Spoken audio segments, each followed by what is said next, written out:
As I mentioned a minute ago, Danica Patrick has joined us. She drives the number 10 GoDaddy Chevrolet for Stewart Haas Racing. Danica, of course, was a Coors Light pole sitter for the 2013 Daytona 500. She led a couple times, led some laps, had an 8th place finish. And so Danica coming back to certainly a place that where you started the season off extremely well. Just talk about your thoughts coming back here to Daytona. Happy 4th of July. Wait, does this work or is this just for aesthetic? Hang on 1 second. No, it works. I don't know. There we go. Okay.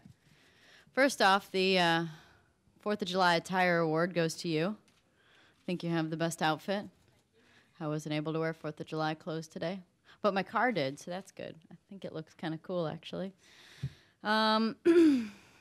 Yeah, so, you know, we had the pole here in Daytona and started the year off that way. It'd be nice to start the second half of the year off the same way. But at the end of the day, it's not the most important thing, but it sure is nice to start up front. Yeah, I mean, we don't have our Daytona car here, but we've got our backup, and that tested really well, and we nearly ran that anyway, so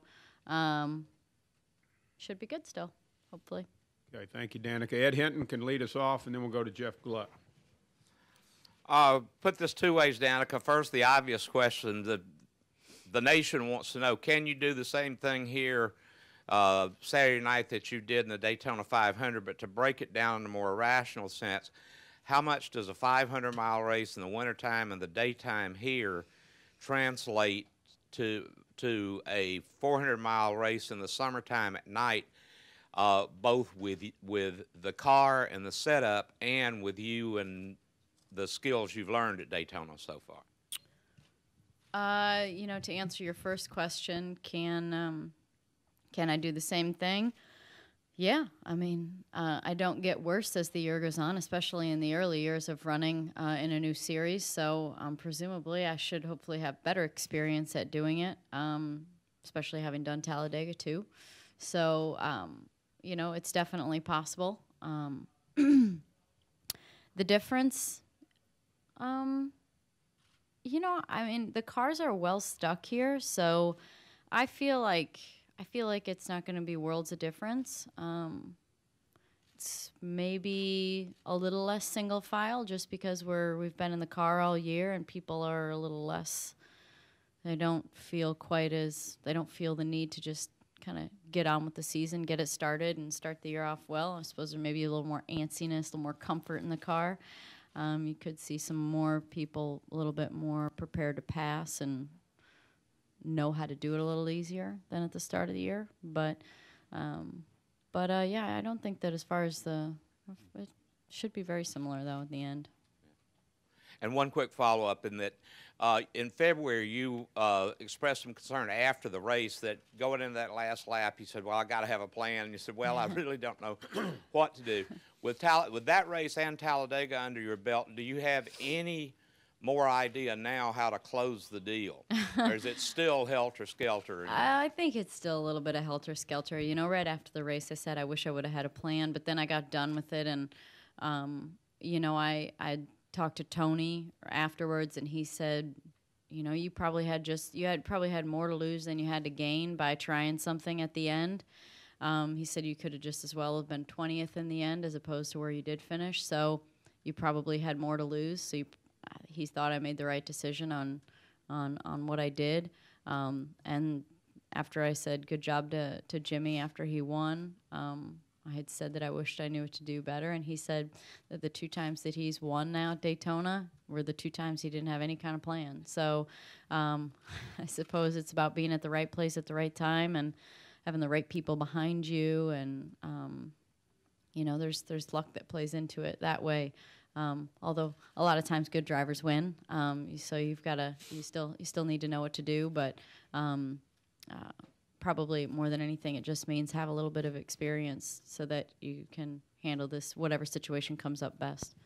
you know, maybe if I would have seen that Dale was dropping back, I would have just drug the brake to stay back to him. Maybe it wouldn't have necessarily been about trying something other than just making sure that I wasn't going to get a run, nobody was going to get a run on me, maybe. So just being kind of ready in the moments of what's going on. Jeff Gluck, then Bob Pockers. Jeff Gluck from USA Today. Danica, along the same lines, you're saying that, you know, these guys have said to you, okay, you would have more to lose in that situation necessarily.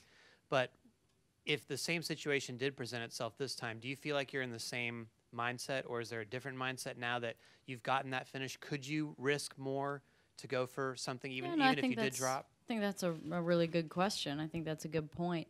On these speedway races, there's definitely a feeling of, I feel like over time, especially the longer you've been in them, it's like to go for it. I think that you have to start to take a chance to try and put yourself in a position to win. And, you know, I don't feel like I would want to just settle for the same thing. Although, you know, a top 10 finish is always good to have. I think that in the long run, it'll serve you better to try things, and it'll show other drivers that you're willing to do it, and that when the time comes, maybe next time or the time after, all of a sudden, then you've got a little bit of a better trust and following of other drivers that you want to win, and every driver wants to follow someone who wants to go for the win. Bob Pockers, and then Marty Smith. Bob Pockers, Sporting News. Do you come in here with any momentum, having finished on the lead lap your last 4 races? I mean, is there anything? I mean, you guys talked about small steps at the start of the year. Is that a step? Yeah, I mean, it is getting better. I just, you know, do I wish it would get better faster? For sure. I mean, everybody that's not running in the top 10 every weekend wishes it would get better faster. You know, that it's you know, small steps, and part of it is being a rookie and learning, and part of it is just making changes and making the car better, or making things better internally so that you can go faster. You know, faster cars, all that kind of stuff. So there's a lot more that plays into it than just getting experience. So, but through getting experience on the track, I'm also getting experience in understanding how a team works, and, you know, giving my input on how I think it could get better. Let's go to Marty Smith, and then Claire B. Lang. Marty Smith, ESPN. Hi. I know on the last lap you were running third in the Daytona 500. It might have been when you took the white, whatever. Yeah. I know you got a lot going on in that moment. You're worried about racing the car, but was there a moment, or what were your thoughts at that point? Was there ever a damn, I might do this? I think it was, you know, pretty much what I was thinking at the last lap was like, just thinking like, come on, boys, keep it flat, don't lift, nobody lift. And I mean, the thing that threw me off was that, and this is probably, you know, this is some of the inexperience, is that I was flat out, and so I was hoping they were too, but the reason that allowed me to be able to go flat out and feel like we were going faster and potentially pulling away was because Dale was dropping back. And so whenever you lose the push behind you, you need to make up for it in throttle. So, you know, I know better now, but I was thinking, man, I feel like we're driving away from him right now. But that really wasn't the case. So I was just thinking, let's hold on to this, because a top 3 would have been great. So it ended up being a top 10, which is still good, but I was just thinking, let's just hang on to this and let's finish it off like this. Claire B. Claire B. Lang, Sirius XM NASCAR Radio. Can you talk about the restarts, how you were when you first came, what you've learned about them, and coming over from open wheel racing? You know, you've raced other forms of racing. Yeah. What is about these restarts? How are you learning to adapt to them? What are you seeing out there? Well, as far as me and the restarts go, I feel like they're getting better and better, and a lot of it has to do with the car sometimes. Sometimes if it's really tight or really loose on a restart, there's just nothing you can do about it. You're just hanging on. So, you know, you tend to not have as good a restarts in those situations. But there are other ones where, man, I'm past 5 cars and have an awesome restart. So I feel like I'm actually having those days now. So that's very important, especially this year, how important track position has been. That's where you can make up the most amount of ground. It's challenging to pass. It's really tough to pass. So that's good. Now, the difference between IndyCar and NASCAR starts are totally different. I think it's hard for people to understand just how quickly Indy cars accelerate, and there's so much in NASCAR. It's really just about turn one, and in IndyCar it's just about who gets flat first. I mean, that's the whole restart, is who can get flat first, and anticipate that. Even jumping the start on some level, there's a lot of jumping the start that goes on in IndyCar, I feel like. Where in NASCAR, there's a penalty for it. So, but it's been this way for a long time, so it's a much more organized start, and I feel like it leads to a little bit more of kind of putting yourself at the right place at the right time, kind of understanding how each lane works and where you might need to go. Like sometimes at a track, the outside lane is really where you want to be, and sometimes it's the inside. So, hoping to get in the right line. But in IndyCar, it gets a lot more spread out a lot quicker, and it all happens right on the initial start when the green comes out, or as I said, maybe just before. I think Dinah down back there had a question. If we could get her the mic, and then we'll go to this young lady right here. Okay, Alan. Hi, Danica. I'm here. Thanks. When you were here in February, there was all this talk about the relationship and how that was going to work out on the track. And how do it seems like the hoopla settled down some. How do you feel about that? Which relationship are you talking about? Your relationship with Ricky. Okay. Anyway, I wonder how you think that's gone at this point in the season. Are you happy the hoopla's died down, and how do you think it's going so far as what kind of things people are saying about maybe whether you've been defending him sometimes, and like the wreck at Talladega? What's your thoughts about that? I don't think there's ever been any scenarios where we've been put in a position to defend either one of us or say anything. The only incident we had was at Charlotte during the Coke 600. Honestly, I don't really get that many questions about him. More than anything, I mean, you're one of the first kind of questions I've had where somebody's asking how it's going and how it's been going in the media and things like that. I don't really get asked about it a lot. And for the most part, I'm the one that has stories that I say, oh, Ricky and I were talking about this. But nobody really asked me specific questions about him, really. So I guess I would say that it's going fine, and I don't really have to answer a lot of questions about it. Young lady right here, go ahead. Kelly Crandall from Speedway Media. First, any disappointment in not running the nationwide race this weekend? Not necessarily. I mean, I will always run it if I can. But if I don't, it's okay too. I think that it's about getting the right funding and getting it all together. To be honest, our focus as a team was put on running Watkins Glen, which comes after this one. So that's kind of where we put our efforts to get the funding to run. So I understand that this one came second and it didn't get done because Watkins Glen is not done. So I'm okay. And real quick, with the nationwide success here and how you ran in February with the pole and everything, winning any race, being a rookie would obviously be special, but have you found yet that you have that hunger to win here with how successful you've been so far? Do you mark this place down? Do you want to win here badly yet? I would say that it came more in nationwide because it was the best opportunities to win. I felt like Tony Eury Jr., just like Gibson, built nice, very good speedway cars, and I felt like we had a real chance to win on the speedways. But I wouldn't say that. I mean, if I'm going to pick a race to win, of course I want to win the Daytona 500. That's a huge one. But I mean, as a driver, you want to win the challenging driver tracks. You want to win at places like Bristol or Darlington or places that are more known as driving tracks. So.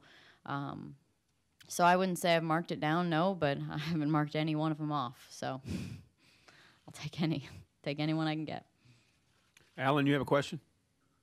Get Alan the mic, please.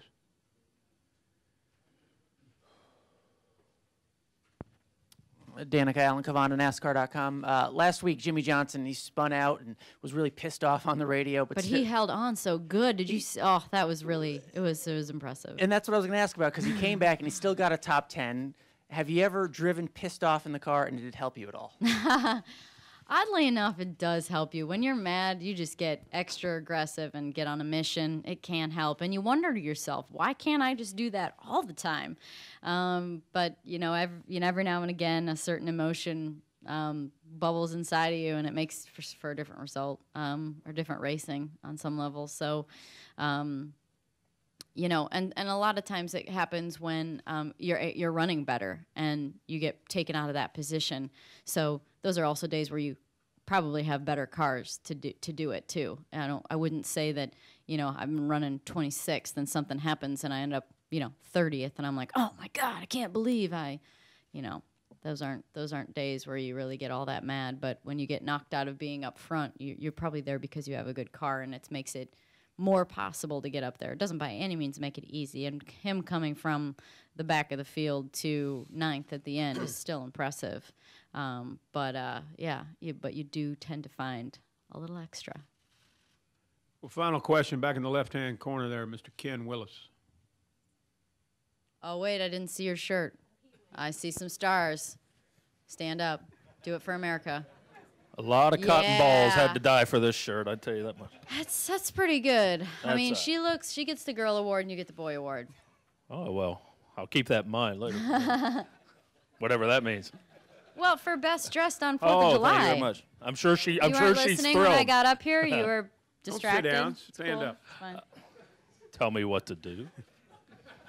Well, I'm glad I didn't say that. Whew. I don't want to see the article that was written after that. Okay.